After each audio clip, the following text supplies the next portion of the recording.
Hi, hello, and welcome to the Hot Plates and Grapes podcast. My name is Aaron Mays, and I have here partner of the Ryan Lee Gallery, Jeff Lee.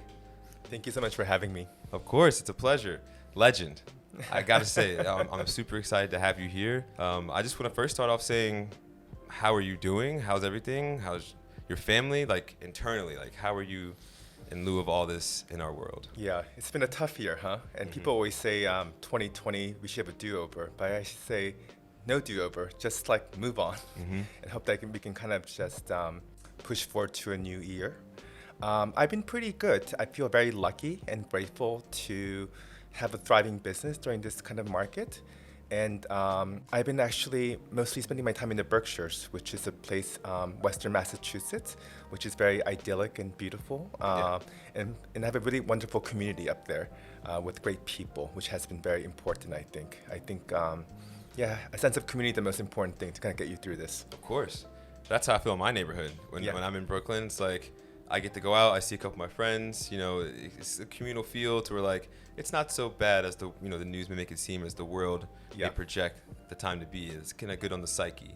Yeah, I agree. I mean, I actually live in Brooklyn also too. Oh, nice. So when I come visit, I always think there's an incredible difference between Manhattan and Brooklyn. And Brooklyn feels like lively and people are kind of going about, making the best of it. Manhattan feels much more desolate.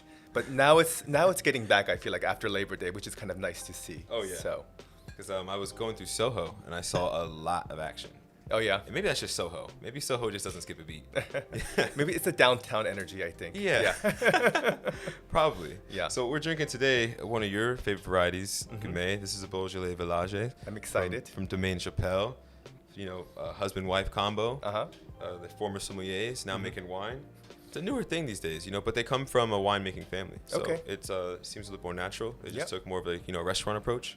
But now they're back in the home. Oh, fantastic. Now I think Gamay is kind of an underappreciated variety. Oh, 100%. And I always say Gamay all the way. Gamay all the way. Yeah. I definitely fell in love with this quarantine. I was buying from a shop called Wino. Okay. on Where's Franklin Ave. Okay. And Franklin and I want to say like Park or like St. John, something like that. And they are just pour you the first taste. Oh, great. Thank you. Yeah, of course. Amazing. Oh yeah. I miss this. I miss pouring and like showing the bottle. And I also love the glasses that Ryan uses at Legacy. It's really legend. Yeah. Really, there's never no compromise. Like we need to have it on every table, every restaurant. Amazing. Yeah? Great temperature also too. Lovely. So have you done any major adjustments? Like how's the wine world changed for you with all this in COVID? Like it's probably less personal, it feels like. You mean the art world or the wine world? The art world. The art world. Yeah. It's changed a lot. I mean, I think first of all, the museums being closed, which has been very difficult for a lot of people. I think that, I miss going to museums and galleries. That's why I chose this field. This is why I live in New York. But to not have that, I think it's been very difficult. But I've been lucky enough to have some art in my own personal collection. So it feels like nice to kind of live with some of the artists that I really love, which is kind of nice. And I think that we're all just kind of pivoting as everyone is kind of doing. Yeah. But I feel like people are really kind of engaged and committed to art. So I feel good about it. That's good. Yeah. That makes me feel good about it. Yeah. Lovely. So I want to cheers to you. Cheers. Thank you for coming on the show. Chink. They used to always give me a lot of anxiety when I see people cheers at Legacy. Why is that? Because they would you never knew how gentle they would be. Would they be trying to be like, yeah, and just watch a glass explode in front of them? And these are expensive glasses. They're expensive. Yes. So I appreciate the delicacy. Amazing. Really good. Yeah. Wow, great selection. I'm glad when you said Gamay, I was like, all the way. And it's perfect for the afternoon. Exactly. Yeah. Perfect timing. I'm loving it. So your Grassroots Story pretty much is like you were born and raised in Seoul, Korea. And you came to here when you were 6 years old. Well, not born and raised. You got here when you were 6. And then you made your way to New York. So what got you to the art industry in New York? Well, I never grew up with art, but I think when I was looking for schools, I would visit different cities. So I was in Chicago and then New York, and I had a very good friend who was a year above me in high school that went to the Juilliard School. So I went to come visit her, and I thought, well, I'll go look at Columbia, which is where I ended up going. And I remember going to a museum, and that was the Guggenheim Museum. And I saw this exhibition that was a retrospective by Ellsworth Kelly, who passed away recently. But he's a very important American post-war artist who's famous for his kind of monochromatic paintings, that are shaped, very minimal. But I never knew something like that could be art.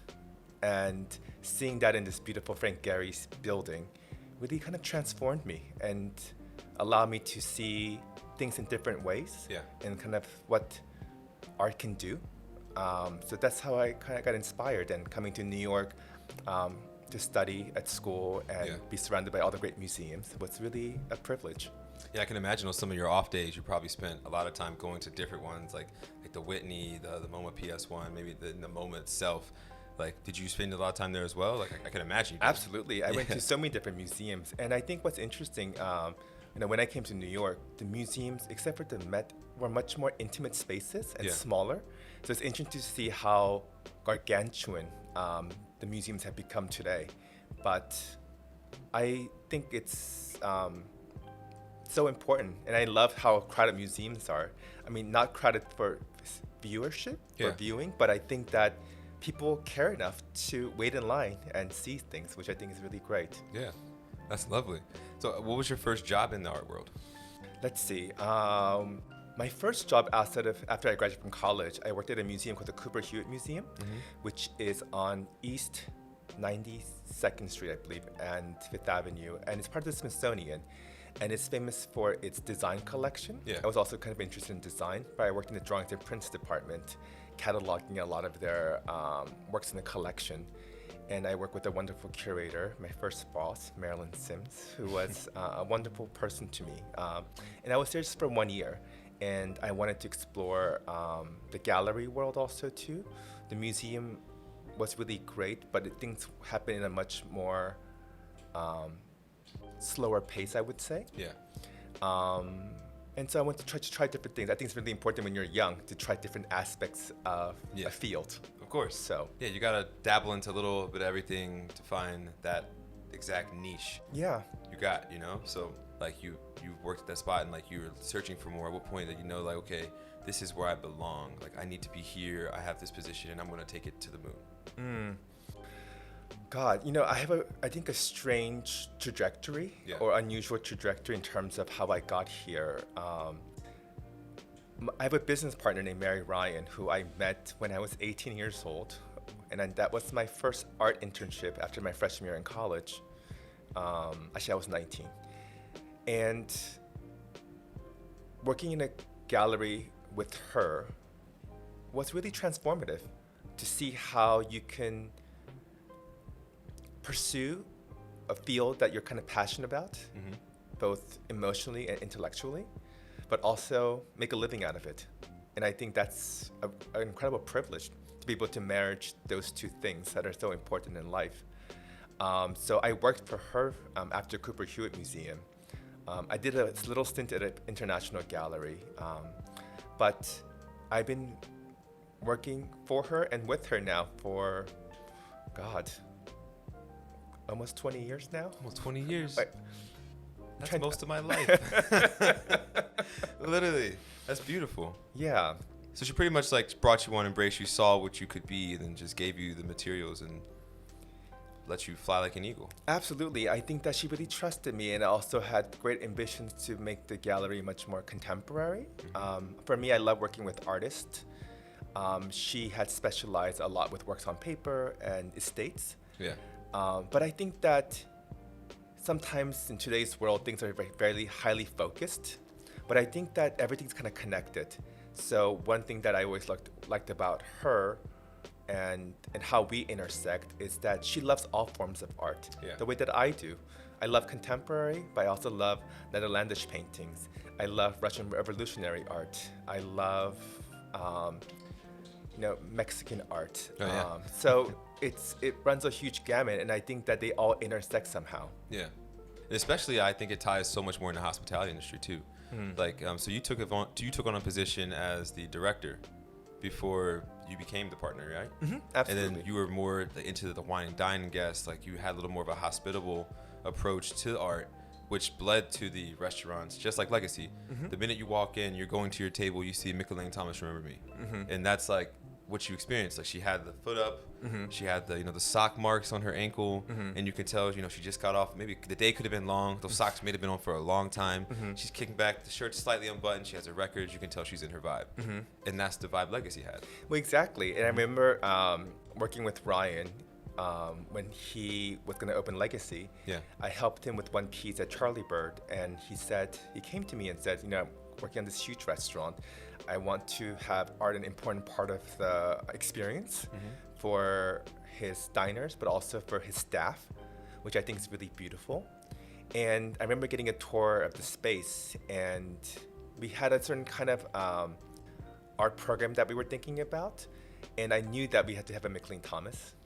And I remember the day that we actually got the work delivered here, and the interior space was almost finished. And seeing it as a JPEG, but then actually seeing it in real person, and we had the art installers raise it up to kind of place it, the whole energy of the dining room completely changed. I felt like it felt just really spot on in terms of what they were kind of going for. Hopefully. But I remember sharing that experience. Ryan was there and a few other people, and everyone had a little moment of silence in terms of just feeling the energy of what that art could bring to a space. They were letting the painting talk. Yeah, absolutely. They were listening. Chimed in, fully in the zone. Yeah, and I feel like it's super important. I've gone to a couple restaurants and I see their art, and it doesn't really match what they're providing as like a service or an ambiance. You just see it's like, why is that there? I don't really get that. Well, I think a lot of people, especially in the service and hospitality industry, tend to use art in more of decorative ways. Just what I call beige things. Just it could be there. It doesn't have to be there, but it looks fine. Right. But I think that we made a very conscious effort to place works by internationally well-known artists that have something to say. I think that's just as important as it looking good with the aesthetics of the restaurant or space and its vibe, I guess, also too. I think, contemporary art or any kind of art has a lot to say. Yes, for sure. And it was funny, when we spoke a while back about that, and you were explaining how art, you pretty much gave the story of the feeling of how you should feel when you look at art, or not how you should feel, more so there is feeling behind it. And if you don't feel it, that's not you. But if you feel it, look at it, listen to it. So a lot of my friends are putting out art, and I'm like, okay, I'm listening to what you said, and it's now taught me how to see art in a different way, and I'm making purchases. I'm good. telling you. Good friend of mine, her name is Brittany Phelps, and now she's a self-taught artist. Oh, wonderful. And she just released her prints, and I'm telling you, they are slightly breathtaking. For to have no training, just to visualize and put it on a canvas. Beautiful. I was I'm going to set my wallet on fire right now. I think also I love the fact that she's a self-taught artist, because I think sometimes when you're too trained, it's hard to escape the influences of what you know. But I think that to just really look within, I think that's really powerful. For sure. So what kind of work does she do? What's the images that she makes, or how would you describe it? It's hard for me to describe it in the correct art terms. No, there's no correct But the way terms. I see it, it's a lot of human influence, but let's say she'll draw a lion's head on a female body to give I get a sense of there's an empowerment element to she's a lioness, but there's also femininity to her, and a sexual aspect that draws you, but you still respect the lion head. And so a lot of these paintings have that in there, and she does a lot of the astrology signs one as well. So she'll have a Nubian lady kind of half face with Aries, and she'll have the Aries symbol and the Capricorn, she'll have the goat head, the goat's horns coming out, and they're cosmic, they're very abstract, but they're clean, super clean lines. It's so nice. Oh, great. I would love to show you after. Yeah, I'd love to see it. I think she's doing some really good stuff. Fantastic. I have to shout out Brittany right there. I love you. So getting your art into restaurants, you have to eventually, you're probably dining out a lot at this point. What's your best or like first big time dining experiments in your position as either a partner or as a director for Ryan Lee? You know, I mean, in terms of placing art into a hospitality industry, it's not that much, really. Not that, as I said, not that many people invest in it. It's not cheap. You know, the core of my business is actually institutions and private collectors. Oh, understood. But I think that this worked out really well because I think Ryan really has a collector's mentality, and he understands the power and value of art. And so I think that he made a commitment to kind of focusing on it, and allocating, you know, resources to make that happen, kind of thing. Yeah, I wish more hospitality spaces would actually think about it more, because I think that it can be very transformative. For sure. Yeah. Spend a little less money on something. Maybe like don't get that 24 karat gold ceiling. Exactly. And maybe get something that people actually can see. Yeah. How many people are dining and going like this? I couldn't tell you. I know, and I think that thing is, people, you know, spend so much money on upholstered fabrics or like custom this or whatever. But I think that, you know, people are inspired by great art. Yeah. I mean, look at the amount of people that go to museums in New York. You know, that says a lot, I think. Yeah. Yeah. So in comparison to your childhood, to what you're doing now, like you said, you didn't grow up around art. Mm-hmm. What was the feeling from you're at this? I feel like this really high level of like notoriety compared to your childhood. What was that like? Yeah, I mean, I grew up in a very kind of like classic middle class family. When we moved from Korea, we came to the Washington D.C. area. That's where I kind of grew up. Are you from there also too? That area, yes. That's right. You're from Maryland, right? Virginia. Virginia. I'm sorry. Same sorry. area though. Yeah, DMV, it's okay. We all represent the same thing. The whole tri-state kind of Yeah. thing. But I love, you know, great restaurants. I mean, going to the first great restaurant I ever went to when I was studying abroad in Paris. I think we went to Alain Ducasse's restaurant, which was like amazing. Yeah. I've never kind of ventured into that kind of place when I was growing up. Also, being Koreans really are not really into like fancy dining. Really? Yeah, it doesn't really exist in a way. Like in Seoul, for example, I always say the cuisines there are such all these like small casual restaurants that you go for a very specific like dish, and it's kind of quick. But the kind of the more elegant, fancy restaurants always happen to be like hotel restaurants. Oh yeah, tourism. Kind of, yeah. But actually, the locals really go there like for like, special occasions. But it's so like uptight, you know. Like a little too much, a little too uptight. Yeah. Like for the divide, it's like okay, everything's small and relaxed. Now it's like uptight and it's like whoa. Yeah. There's like no middle ground kind of thing. Maybe things are changing. I haven't been back in a few years, so. Nice. Yeah. Okay.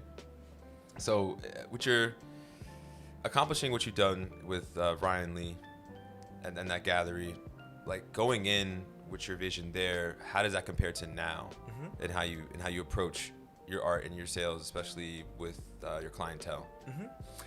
You know, I think going into and starting Ryan Lee was really about creating an international platform for our artists. I always say as a gallerist, my clients are my artists, not the collectors, not the museum people. I think you work the hardest for your artist. And my goal has always been to give them the biggest platform as possible. It's not really about sales per se. I think that if you can actually help build their careers and give them a bigger platform, then people care. And that's what actually drives sales or drives interest in it. You know, one great example is a young artist that I started working with named Martin Gutierrez. And she's represented in the Legacy collection. Yeah, she's right outside Nada's place. Exactly. And there's a few other pieces downstairs by the bathrooms also too.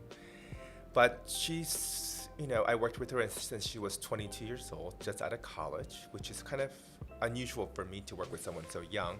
But she had such incredible vision and ideas about her projects that I thought they were also just so unique. And I started working with her, and in the last couple of years, she's been in the Venice Biennale, which is one of the most important art exhibitions in the world. And to be selected to be in the main exhibition is like a huge honor. It's almost like winning the Academy Awards. Whoa. Maybe. Wow. But because of that, there's been so many upcoming museum shows for her. And, I have other artists who's been in the Whitney Biennial and Documenta, all these really important international exhibitions. I think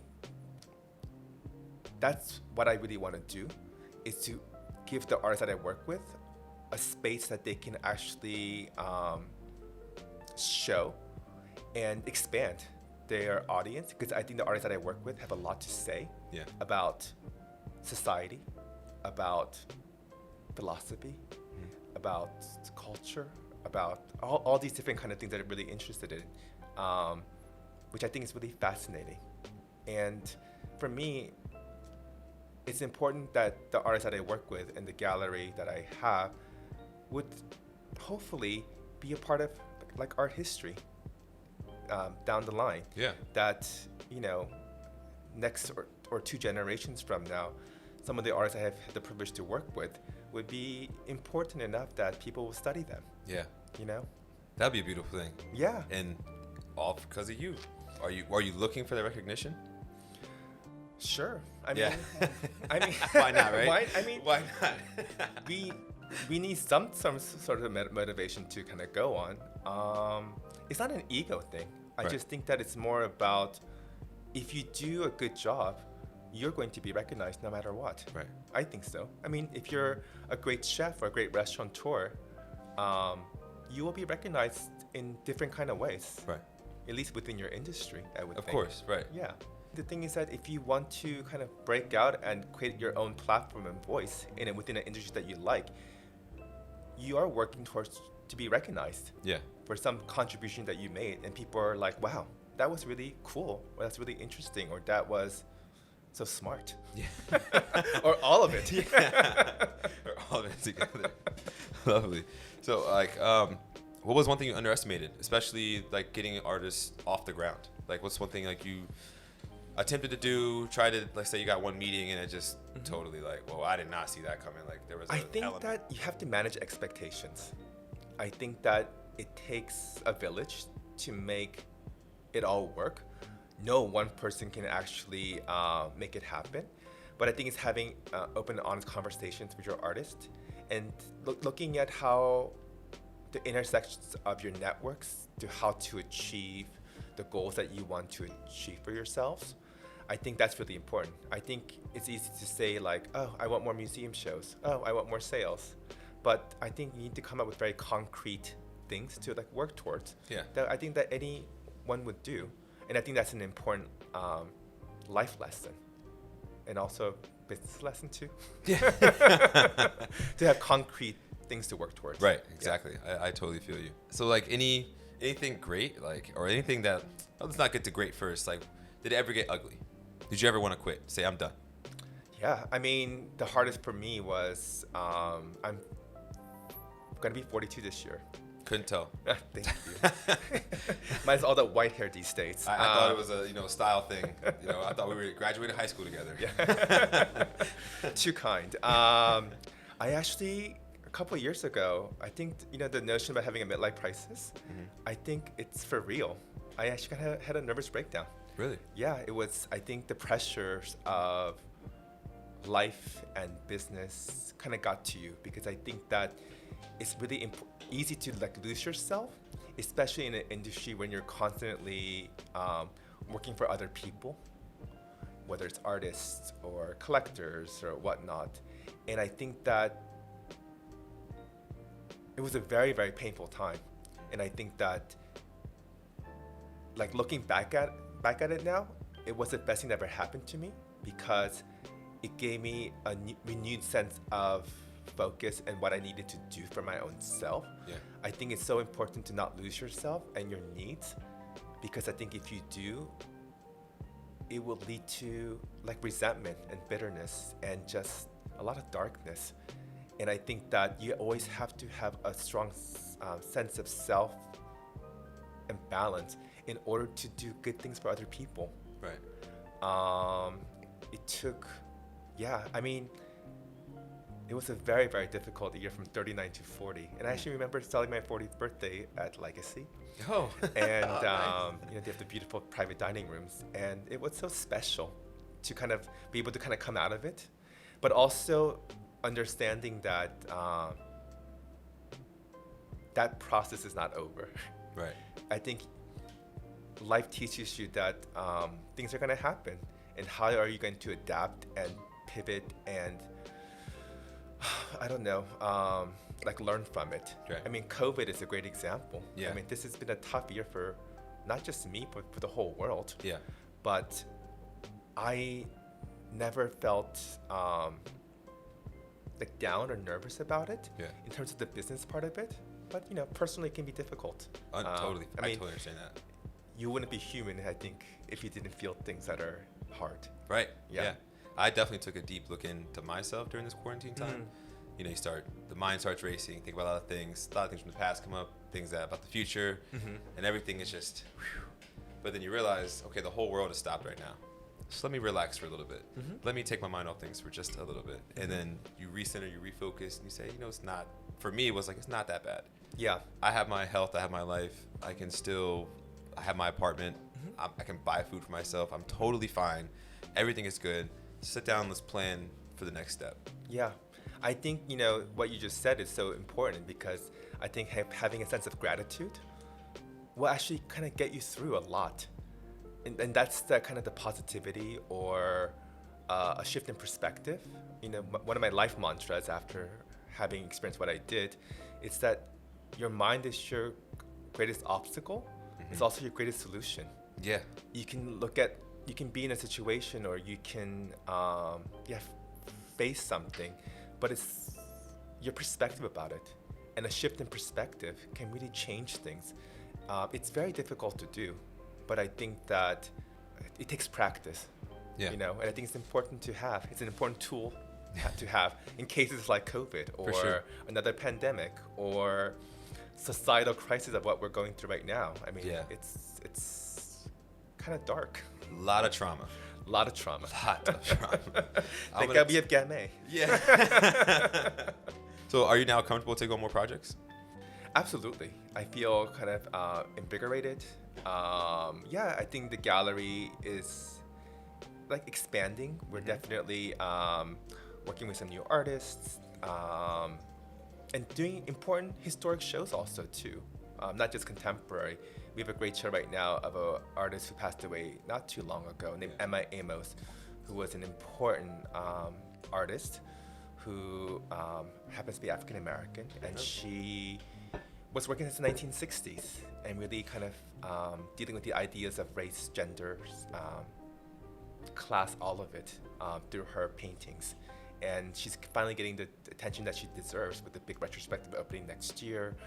Her works were in some major museum shows around the world the last couple of years. And unfortunately, she passed away to really benefit from it. And she suffered from dementia for many years before she passed away. But I think, she would be very pleased that her work will be in the canons of art history. Yeah. Definitely. Lives on. Exactly. Now she's made herself a legend. Yes. Yeah. Absolutely. Yeah. That's so awesome. That's good. So at this time, love to take a break.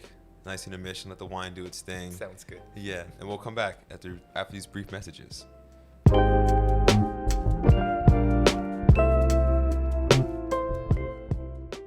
The wine enjoyed on this episode was provided by Parcel Wine Shop, a curated wine shop and online retailer with nationwide shipping, curated by a team of New York's finest sommeliers, located at 511 West 38th Street in Hudson Yards, New York City.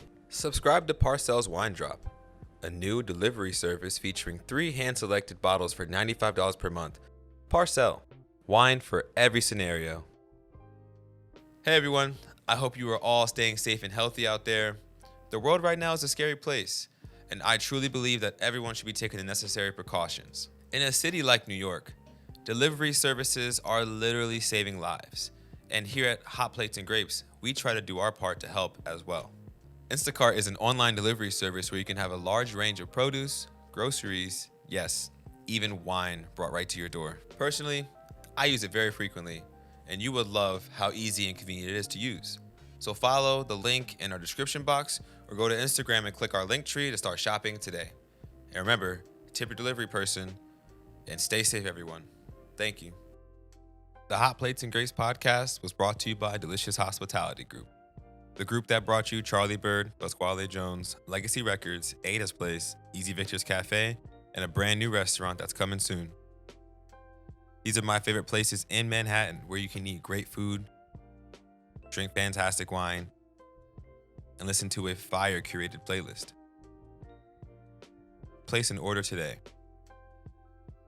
Now back to the show.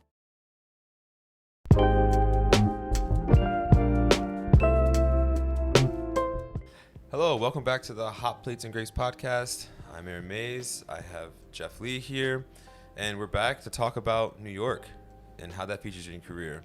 We spoke a couple weeks ago about how New York features in your career. It's a major role, major player. You've been in love with it for a long time. How does it feature in your career now to this day? It's the most important part of my career in a way. I mean, I think New York is the center of the art world. Yeah. I mean, other cities like to kind of claim it, maybe London, but it's not true. I think New York really is where really exciting things are happening in the arts, artists, the museums, the galleries, who also, from big to small, who do really ambitious shows. The one thing that I kind of miss about it, I think the city has gotten so expensive, so a lot more experimental things are not as prevalent, or they might be really deeply embedded in like Ridgewood or other parts of Brooklyn that I just don't know very well. Right. I'm too old for it, I guess. But if my 28-year-old self, I would probably hit those spots to see what's kind of going on. But this city really is really magical. It's I still get so excited about it. I bike everywhere, and I've been always biking even before COVID. Yeah. And I always joke, like biking across the Brooklyn Bridge and seeing that skyline. It's so special. You feel so empowered, and you feel like I don't know, that cliche thing of if you can make it in New York, you can kind of make it anywhere. Yeah. I actually feel it's kind of true. Like, it gives you a great sense of confidence. Oh yeah. I can agree with that for sure. Yeah. Definitely. I got a different walk. Yeah. I got a different talk since I've been here for sure. Absolutely. There's no other city like it. I think the diversity of people that are actually integrated, that's really, I think, unusual. I love the New York attitude. People think, the stereotype of being too aggressive or not caring. I think that's not true. I think New Yorkers are extremely caring and supportive. And, I think you can ask someone like, oh, I'm looking for this person. If you ask your network, they will give you like 20 different ideas. It's a city of, I think, helping each other to get through. Yeah. Because it's hard. It is. Yeah. You feel alone sometimes when you're like, when I first got here, I was like, oh, everybody's here. And like, wait, I actually kind of feel alone out of all these 8 million people. Yeah. Like, and all of a sudden you meet one person, you meet another person, yeah, another person. All of a sudden you have this, like you said, a network. Yeah. People just ideas. What do you want to do? I want to do this. I want to do that. Well, then you're like, I know this person. Yeah. Who's gonna help you with this thing. Yeah. I know this person. Let me help. Let me introduce you to them. I mean, yeah. I think that's really beautiful. Right. And where I'm from, they don't do that. Come to New York, it's like, no, we gotta build. Yeah. Together. Together. Because yeah. like, I'm not gonna get to where I want to go without you. You're not gonna get to go where you want to go without me, my friends, or connections. Not in like a snobby way. Yeah. But more so in like, I want to get there. I know you want to get there. Mm-hmm. let's do it. And I think it's also really good and refreshing to actually ask for help when you need it, and not be this like tough guy, like, oh, you know, like I got my shit figured out or whatever kind of thing. But I think, you know what, if you don't and you need some support, like ask for it. People are really willing to help here. Yeah. So inspiration wise, what was that first thing you saw? Like, was it the skyline? Was it the Guggenheim Museum? That it was it a certain painting that was just like, okay, I can be here. Like, I need to be here. Actually, so, you know, I came here for college, which is actually an incredible blessing because it's an easy transition because you're kind of in this supported structure of university life before you kind of get sent away to real life. Yeah. But even, you know, a traditional college visit, people would just kind of like do the whole tours, etc. But I came by myself to visit my friend at Juilliard. And I went up to Columbia, and there's a little walk called College Walk on 116th between Broadway and Amsterdam. I just walked across that, saw the campus, and just loved being in New York. And I was like, this is where I'm going to go to school. And so I just felt it. And I think it actually, the city has really also transformed me. I was a very shy kid growing up, really shy. Yeah. I would have never called it. But I think I had to reinvent myself. I think this city, especially at that time period, you have to claim your space somehow. And I think that not just the education, but my real education was by living in New York to find a better sense of self, a voice. Also, it was so much fun back in the late 90s, early aughts. Yeah. I can only imagine. I've only heard nothing but stories. And the best. I heard it's like it'll never be the same again. Like, no, that ship kind of sailed. Well, I think change is always good. I think that's the beauty of New York. Because, you know, a lot of other cities, for example, especially a lot of European cities, I call it a living museum. Like when you go to Paris or you go to Rome, or it's the same. Like nothing has changed. And I think actually it really affects the psyche. And I'm not, you know, trying to look down on those cities kind of thing. But I think change is actually really important. I think being in a city that offers a lot of change stimulates you. And you learn to change with it or change against it or do something. But I think you're not complacent. Right. And that's really important. Yeah, you have to adapt. Yeah. There's going to be a curveball, and it's either you knock it out the park or you take a strike. Yeah. Or you can go live in Southern Virginia and get that 9 to 5, right? That's always an option. That was really cheers to you on that. Cheers. One. So, does any amount of the New York hospitality industry keep you here? You don't dine out a lot. You're not really a regular, but you are saying in Korea it's very smaller dining, smaller scaled down. I can imagine that's what you try to emulate in your eating here. It must be natural. So like, what part of that in New York is like kind of drawing you here also? I think in terms of the restaurant industry here, what I love, I love food. I mean, who doesn't? Right. I mean, I wish I didn't because life would be simpler and you would save so much money. But the options in New York, the range is incredible. But I also think what makes it really incredible is the service. Yeah. You know, there really is this whole group of people who are in this industry who take it to another level in terms of service or their craft or whatnot. And you get to really experience that in the different restaurants that you kind of go to. That's incredible. Yeah. You know, a lot of other cities could have great restaurants, maybe a talented chef or a talented restaurant.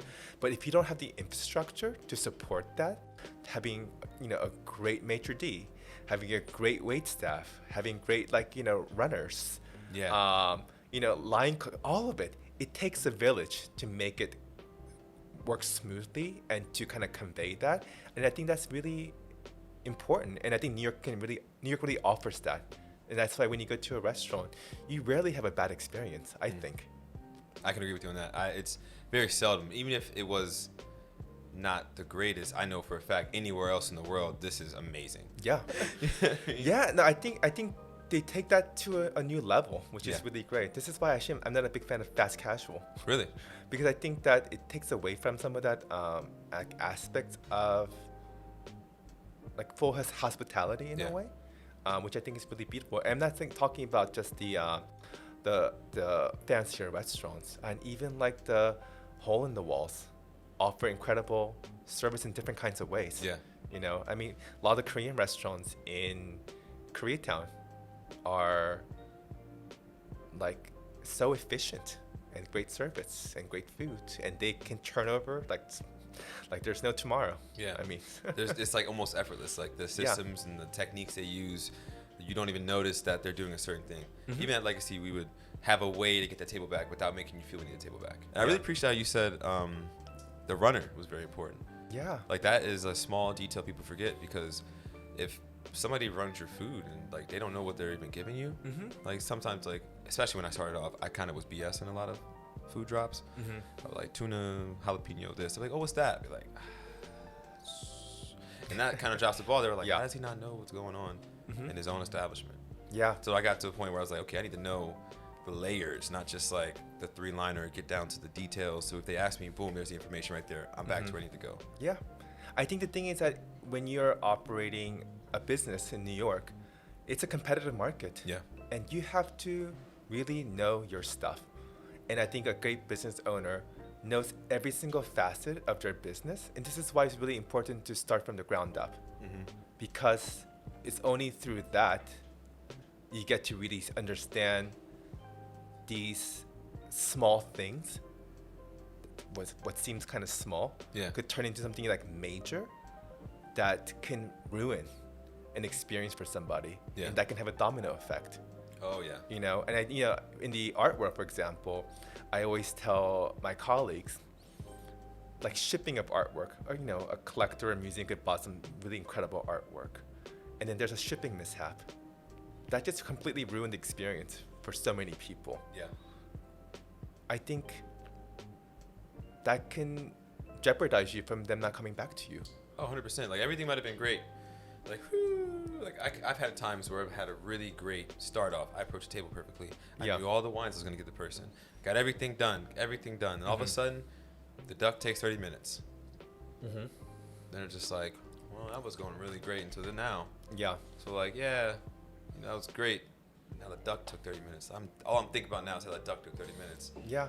May not want to go through that again. Yeah. They kind of kick back. They're thinking, they're like, yeah, thank you for everything. That was great. But like, man, that dude really dropped the ball on that duck. Like, Yeah, and then you're also interdependent on other people. Yeah. Who's preparing the duck and the timing of it also Yeah. too. So it's how we all work together Oh, for to sure. create a seamless experience. And But once you nail it, oh, you see the faces hide, like Yeah. shoulders are down, legs are kicked up. They're just like, hey man, thank you. How many fist bumps I've gotten Yeah. at tables? They're just sitting there, arms kicked back. Yeah, And I'm like, good. Like I played a part in that. yeah. Yeah. I think people really miss dining.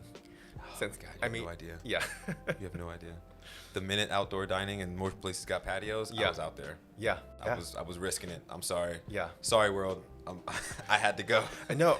For me, like I think right after July 4th, that was like my melting point where I just couldn't even cook for myself anymore. Yeah. I was like, no, like I don't even want to make a sandwich. Yeah.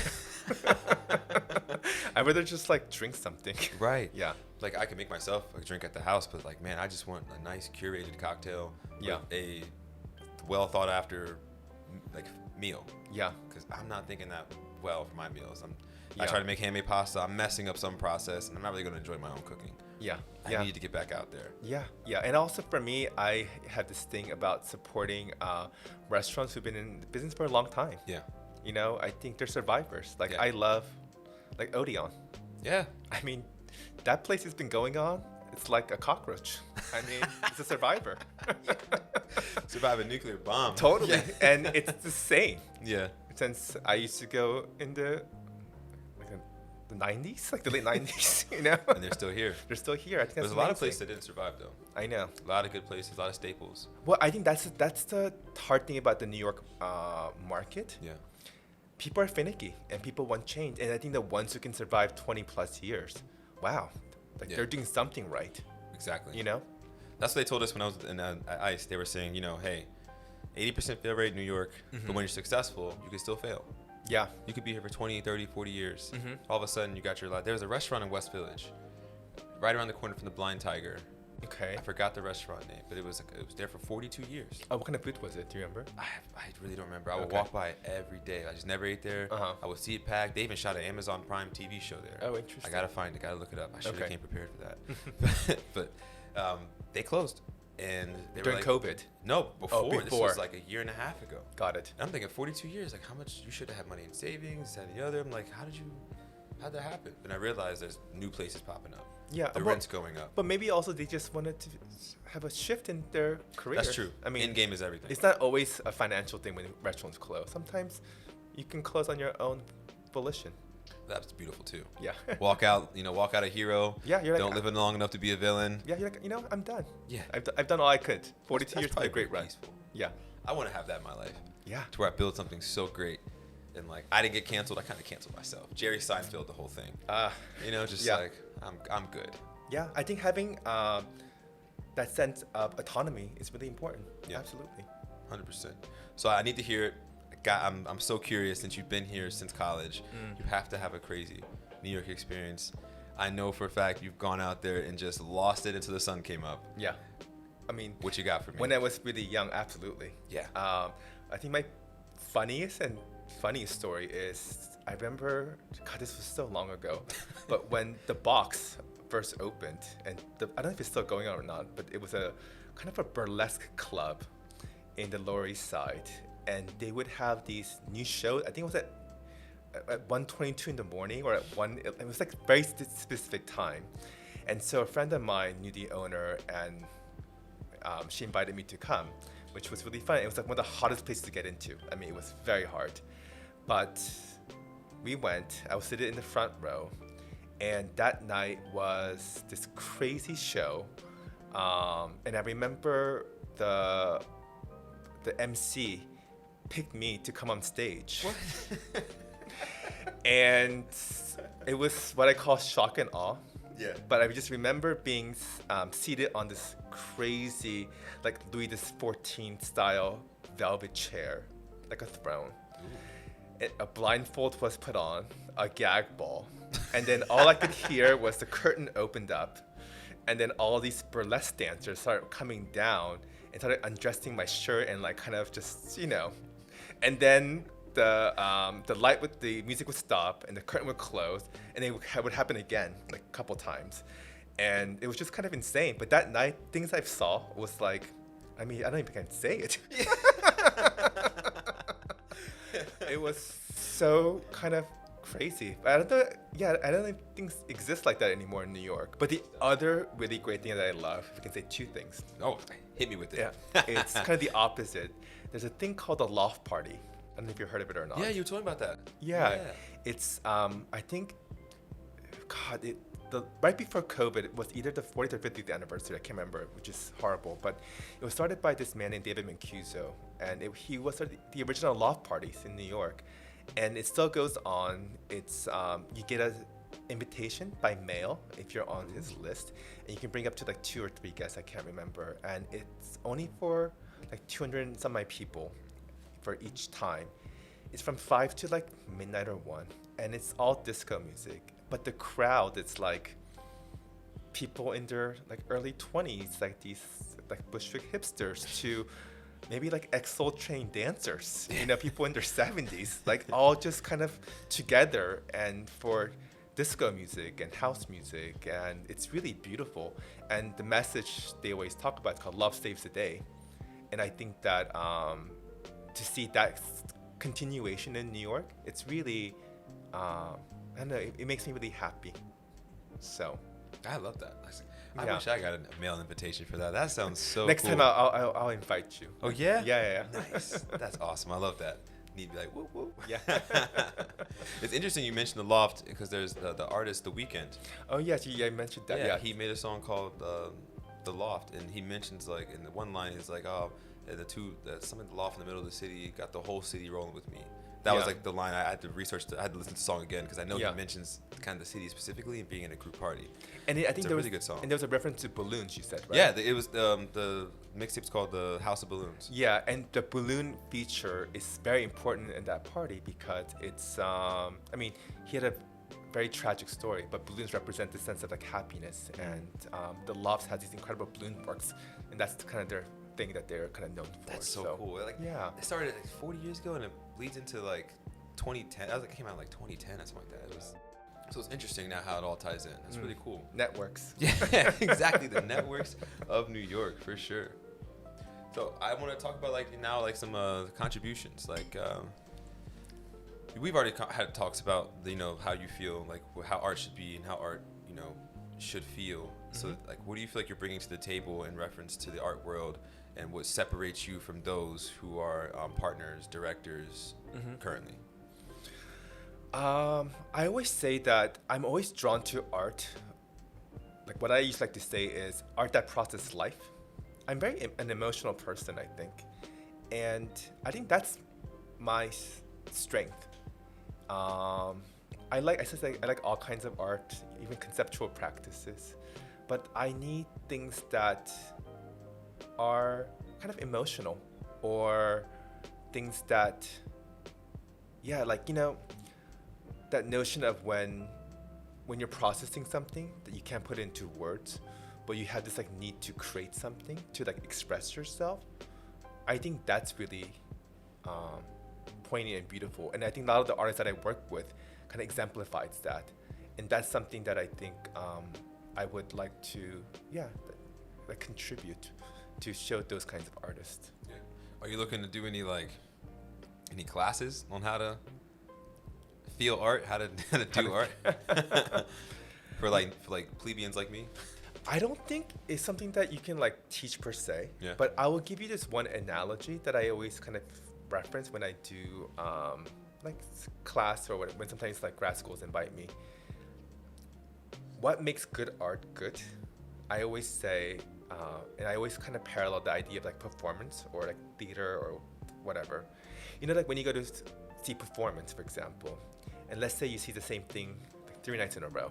It could be a music show, it could be opera, it could be dance, or it could be, play. Same cast, etc.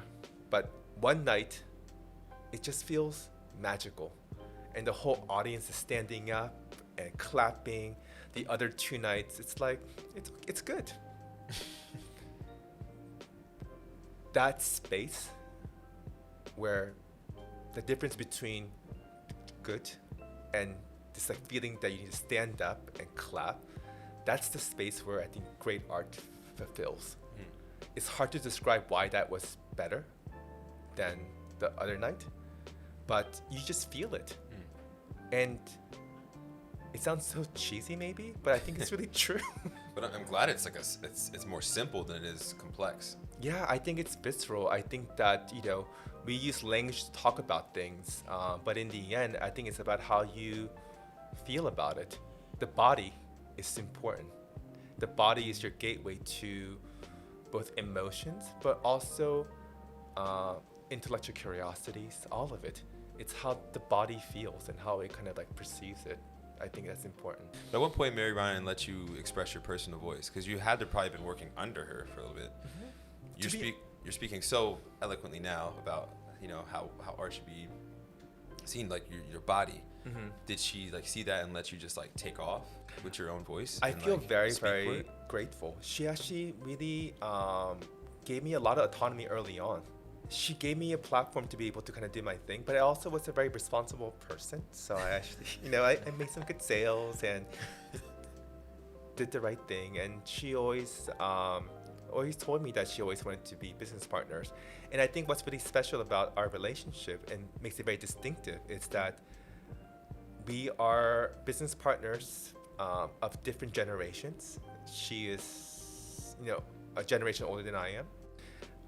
Different gender, different background, but I think our differences is actually what allows us to have more interesting conversations about art, the artists that we work with, because I think that having different frameworks allows us to have a more expansive view about art that I think makes our program distinctive. That's good. Yeah. I love that. That's really cool. So where do you see it going from here? From this day exactly going forward? Where do you see it? I mean, a little bit of kind of the same. I don't want to be boring about it, Right. but I'm just like really happy about what I'm doing. I just wanted to make sure that I can, still have this platform to work with artists that I love, show more artists. I don't have any ambition to open like multiple galleries or galleries around the world. That's not my MO. I wanted, because I think personal life is really important. Yes. And I think that I want to have a fulfilled life that is just not about work, but, follow my own personal passions and family one day. I don't have children, but something that's kind of important to me. I think, a balance of life is important. And, my business partner, Mary Ryan, exemplifies that. I think she always talked about how having a small business allowed her to not just be a gallerist, but also a good mother. Oh. And, a present wife and family member and a good friend. Yeah. I always say that she is like a successful human being. That's a good way to put that. Yeah, I think we should all aspire for that. Yeah. I think that's the most important thing in life. Yeah. Like, you don't want to be like, you can be a successful art dealer or a successful chef or whatever, but I think you want to be a successful human being.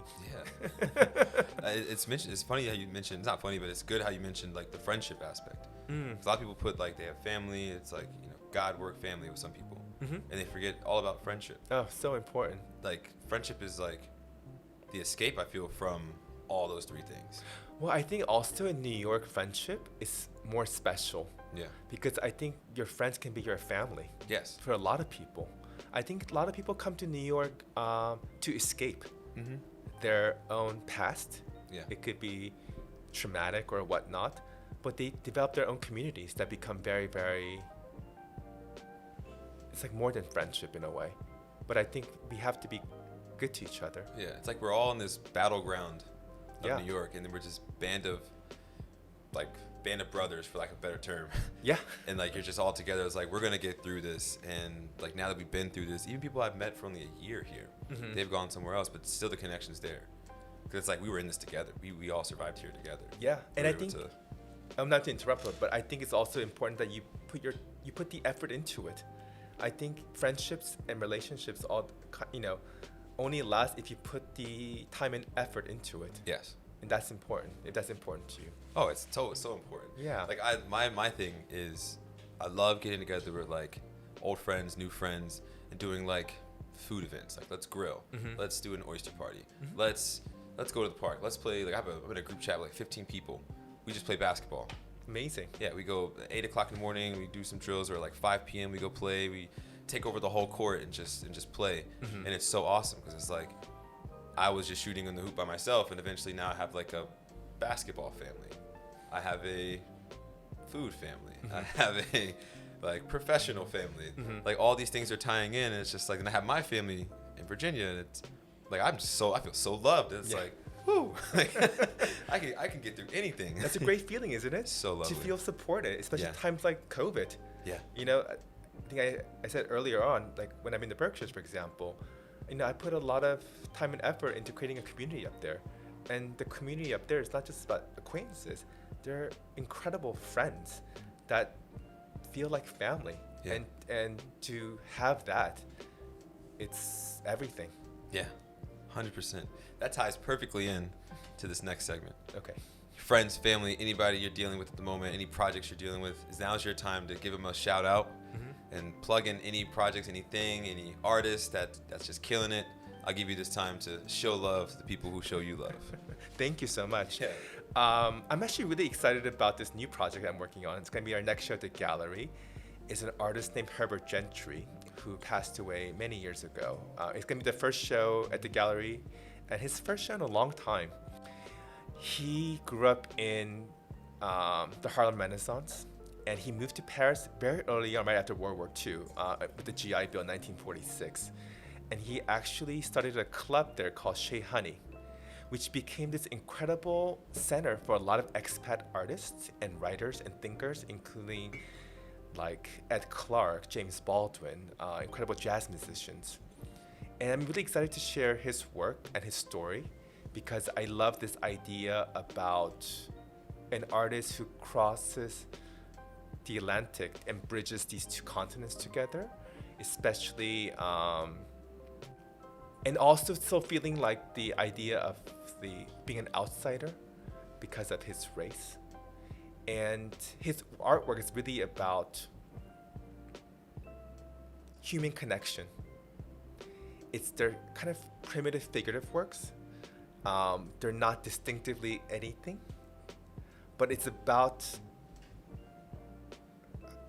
his own connections and how he was an incredible bridge to so many people.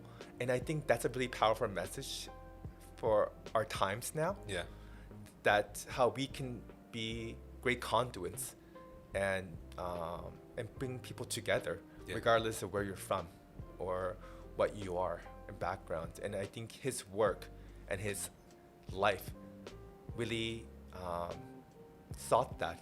And I think that's really fantastic. So his work became a nice intercessor for, society. Yeah. That's so beautiful. So that's going to open, I think, at the end of October. So Okay. if you guys are around, come see it by appointment at this point. So Okay, well, I'll try to get my appointment in. I'll try to click. Sounds and good. be as dapper as I could. Don't look like a sore thumb out there. No need to dress up. Oh, lovely. I like that. I like a nice, relaxed environment. Absolutely. That's lovely. So I thank you so much for being on my show. Like, this is super great. Like, your point of view has been astronomical. I've literally learned so much even before and even to now. Like, I'm literally want to like fill my whole apartment up with art. Oh, okay. And if I do, like, all my ventures are going to be slightly like artistic, because my worst trait is like design, like art, color scheme. I can't do any of it. Like, but it's not saying I couldn't do it. So I think this is really important because now going forward, I'm like going to see it in a different light. Well, that's why you have friends who specialize in other things. So get your friends who are good at design and art to help you with your venture. Yeah. It takes a village. Yeah. You can't do it all. Even So- this podcast. Well, thank you so much for having me. It's been really an honor, and I wish you the best of luck with your podcast. Oh, thank you so much. We're trying. Well, we're not trying. I'm not trying to use that terminology anymore. No, you're doing it. We're doing it, You're doing yeah. it. And that's amazing. So congratulations. All right, Jeff. At this time, I'd like to give a cheers to you. Thank you for being on my show. And if you could lead us with a cheers as well of your own, like any quote that you have, like mine, I like to say, like, hey, staying positive and testing negative. That type of thing. That's my cheers. God, it's hard to follow up with that one. Yeah. Well, I just want to give a cheers to you, Aaron, and for your much success for this podcast, and also to great art, not just visual arts, but culinary arts. And it's so important in life, and especially during COVID. I think this is, people are craving it. So hope to, cheers to art. Cheers to art. Perfect. Couldn't have it any better way. So we did this thing at Legacy, where after every meeting we had before our shifts, we'd always close it out. Okay. This came from Peter Anderer. It's pretty much related to sports. When like you break the huddle, you go into your next play. Okay. But this, when we clapped it out, it gave us the energy for the rest of the night. If we botched it, we might have botched the night. If we nailed it, we're all on one accord. We're all synchronized. We're gonna have a great day. Okay. Pressure. Yeah, pressure's on. It's only 1:25. That's right. There's a lot of day left. Yeah. So I'd like to give you the honors of taking us out with a 3, 2, 1 clap. Okay. Yeah, let's go for it.